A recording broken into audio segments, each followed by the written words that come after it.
اور مزے کی بات یہ کہ امام عالی مقام کے دوسرے بھائیوں کا ذکر نہیں کیا جاتا، ایک جن کا نام ابو بکر ہے، عمر ہے، عثمان ہے۔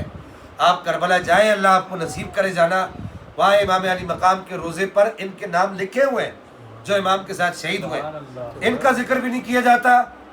اور پھر اس کے ساتھ ساتھ جو ہے، اب یہ جو یار لوگ ہیں ان سے پوچھو کہ وہ دن کب آئے گا کہ جب تم امام عالی مقام کے نوحے تو پڑھتے ہو، پیٹتے ہو، اگرچہ یہ شریعت کے خلاف ہے، تم جو ہے وہ زنجیر زنی کرتے ہو، سینہ کو بھی کرتے ہو، امام حسین کا نام لے لے کے کرتے ہو، حضرت قاسم کا نام لے لے کے کرتے ہو، حضرت امام علی اکبر کا نام لے لے کے کرتے ہو، امام علی اصغر کا نام لے لے کے کرتے ہو، امام زین العابدین کا نام لے لے کے کرتے ہو۔ کیوں؟